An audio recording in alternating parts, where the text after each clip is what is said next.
I've told you before, the seminary that I attended had many extracurricular activities for us to engage in, because they wanted us to have a very well-rounded education. They wanted us to understand all of the aspects of life that we could understand before we went out to minister Christ to the world.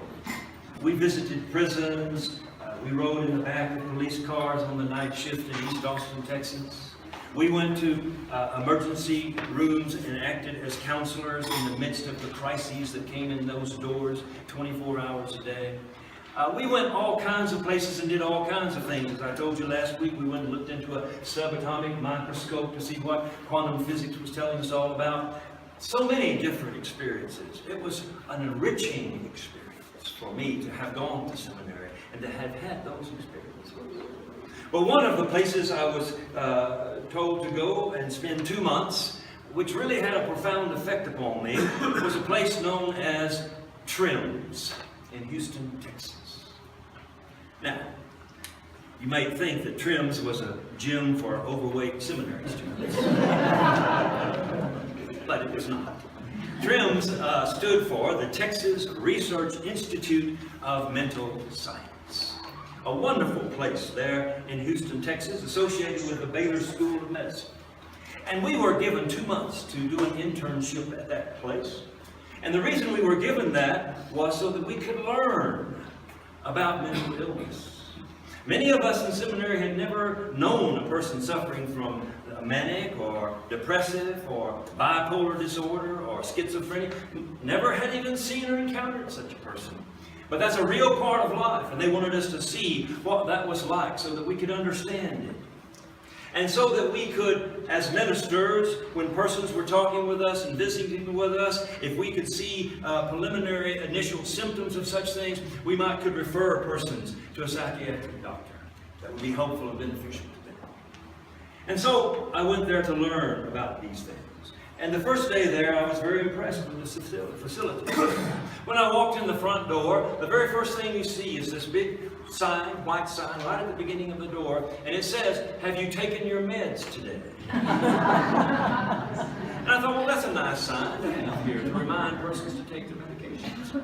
And it was a beautiful lobby. It was very calm and peaceful and a very smiling and energetic and positive staff. And we learned that the patients were in the hospital wing of the facility, and we began to have our orientation and learn the different diseases from which they were suffering. And we spent much of our time in lectures and things of that nature from psychiatrists and doctors who were explaining these things to us. And our mission there was to visit with the patients, to play games with them, to engage in arts and crafts with them, and just to have a human response to them in their situation that they were in. And so that's what we did for 2 months. Go to lectures, understand, and visit with the resident in those facilities. And it was a great and joyous occasion. And it was wonderful to visit with these people who were suffering from various different mental illnesses. But the reason we could do that was because they had a very strict regimen there and made sure everyone took their medication. That's why we could do it.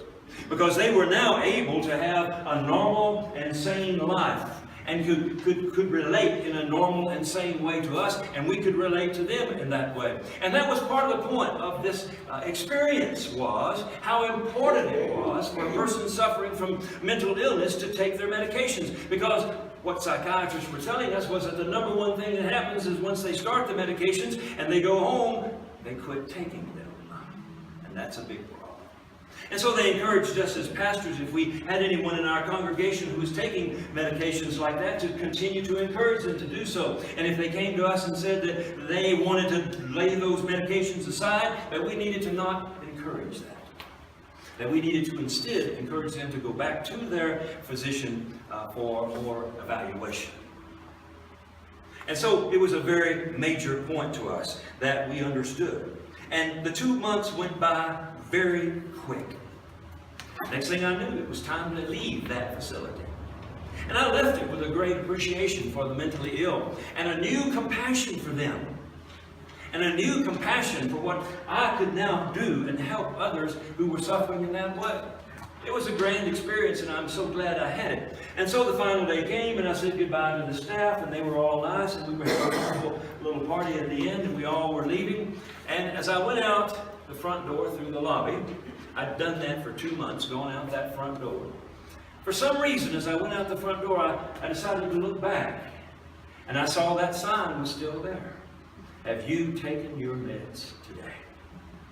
I walked out into the heat and humidity of Houston, went to my car, was unlocking it, and I was still thinking about the day. And then it dawned on me, that sign faces the front door. It's for anyone who comes in the door. Patients never go there. And it really began to bother me. I thought, why would they put a sign at the front door saying, have you taken your meds today? Some wise psychiatrist put that there. To remind us that we come from a crazy world. We all come from a crazy world. And the real question is not whether the persons inside have taken their medication, but have you taken your medication? That's the critical question. You see, this passage of Scripture we have before us today reminds us of many things. But the one thing it reminds us of is that our entire world, you and me and everyone in it, is sick. Not physically sick, not necessarily mentally sick, but spiritually sick. Every human being that lives on the face of this earth is spiritually sick because we have succumbed to the world's understanding of how we are to live our life as selfish, self-centered creatures. And we have all got that in us. As one pastor put it one time, we all suffer from a giant case of food poisoning. Goes all the way back to the Garden of Eden, in which we took into ourselves the desire to know the good difference between good and evil. And that we decided as a human race so that we would live life based upon what we would understand to be good and what we would understand to be evil. And from that day forward to this very day, the human race has suffered from that sickness. It is like a virus that goes from us to our children and to our children's children, and on and on and on it goes. This virus that causes us to do the insane things we do in this world, the unjust things we do, the unfeeling things we do, the uncaring things we do, the unrighteous things we do. All of that comes from this virus inside of us that causes us to see life in terms of what is best for us, what is best for our desires, and what is most valuable to us. It is a disease, and our entire world is literally sick with it. A great Danish theologian by the name of Søren Kierkegaard had a name for it. He called it the sickness unto death. And it is a horrible, horrible thing. And if you look at the world today and you say, oh, what a mess it is, how much evil there is, how much killing there is, how much poverty there is, how much hate there is, how much all of these other things, you can just put the list as long as you want to put it. But I tell you, all of it's because of this disease we call sin in the Christian faith. The idea that we are the ones who know what is good and what is evil and to live accordingly. That is the illness we suffer.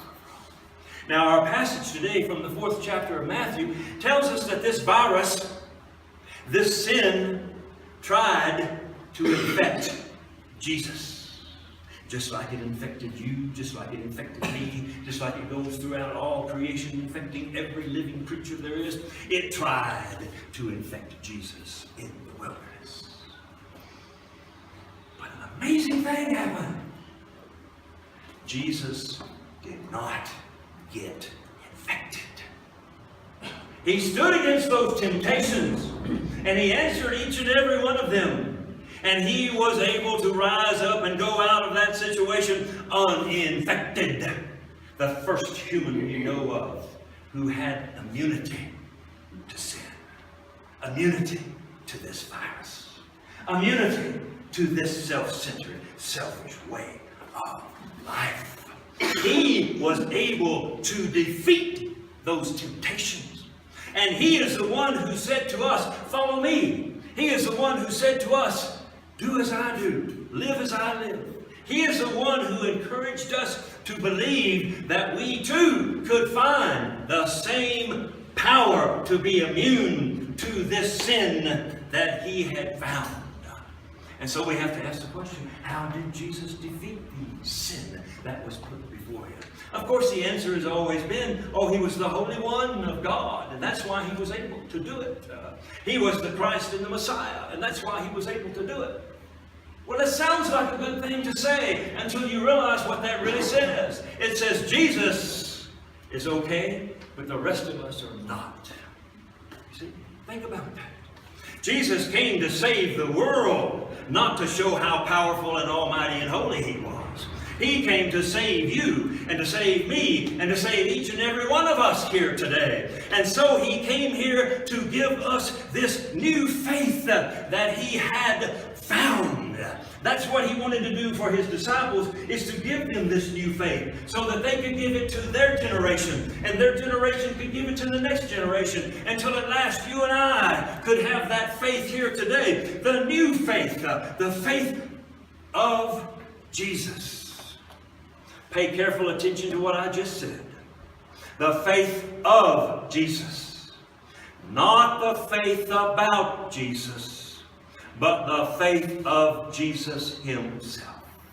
Understand that this is why He taught, why He preached, why He healed, why He did all that He did, so that we might know this new faith, this faith that He had discovered through the inspiration of the Holy Spirit in His divine nature. And He wanted us to understand this new faith, this faith of Jesus.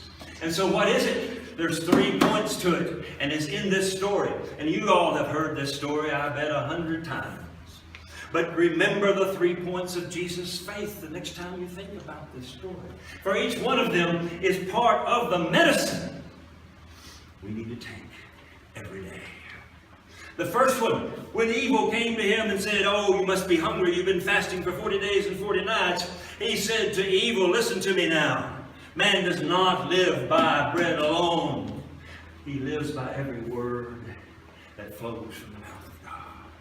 Jesus believed. His faith was this: we are more than human. We are not just human beings.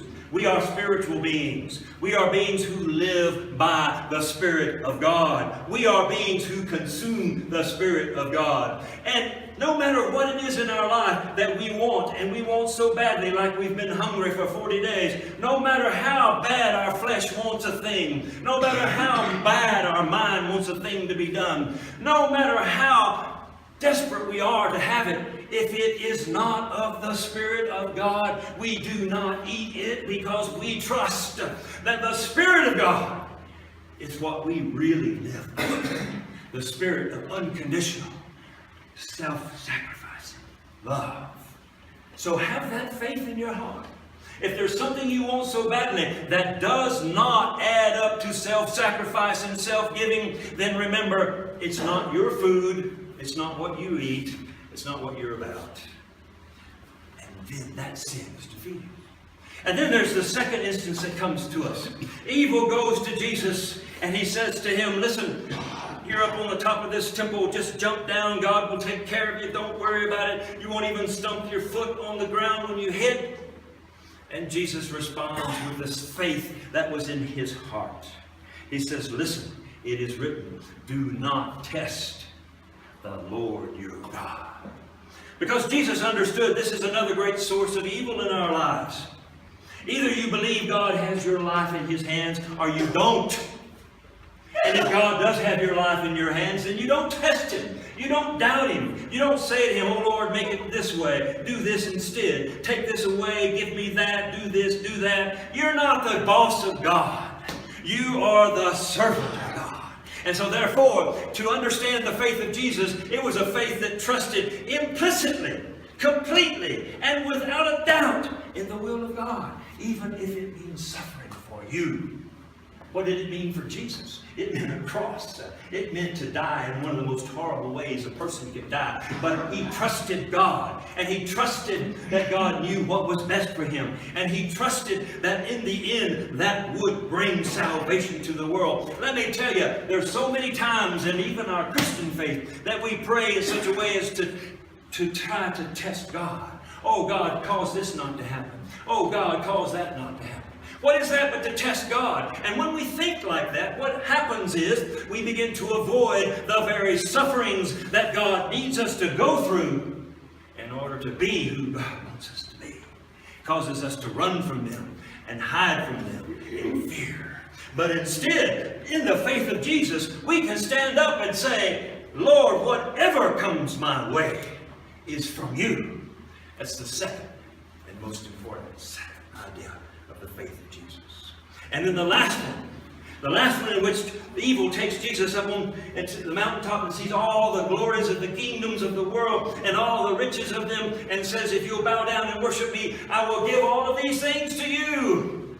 And Jesus says as plainly as it can be said, listen, it is written, be gone from me, Satan, because it is written, you shall worship the Lord your God and only the Lord your God. You see, this was a faith of Jesus. That the greatest value in our life is God. And who is God? God is unconditional, self-sacrificing, self-giving love. That's the greatest value in our life, and it should be the only value in our life. And so therefore, if we have this faith of Jesus, then we are those who rise up and say to evil in this world, no, I will not live according to the virus that you have infected me with. I will live according to the Spirit, and I will never doubt and distrust my God. And I will always value unconditional self-sacrificing love as the greatest value in my life. This is the faith of Jesus, and it is the faith that can defeat the evilness of the virus in us, if we but take it into ourself every day. Now, you know, the problem is not knowledge and lack of knowledge. The problem we face as human beings is forgetfulness. That's the problem. I'm beginning to experience that a lot these days. I go into a room and I stop and I say to myself, why am I in here? Maybe you haven't had that experience. It's amazing how we forget the basic realities of life. I have to take medications for a disease I have called diabetes. And it's very simple. One pill at lunch, one pill at supper. Very simple, right? But do I forget that how often? My poor wife has to ask me every day, you take your meds today? Yes, forgetfulness. This is our problem. We need some way to remember who Jesus was. We need some way to remember the faith of Jesus. We need somebody to hit us over the head time and time again and say, remember who you are. Remember why you're here. And remember what you're supposed to be doing. Because otherwise we'll get all engaged in the world and the things of the world, and we'll start doing this and we'll start doing that. And pretty soon we will forget who we are and why we're here and what we're supposed to be doing. And the virus will come back. And we will have its fever again, and we will go out here and do all the things, the insane things that we should not do.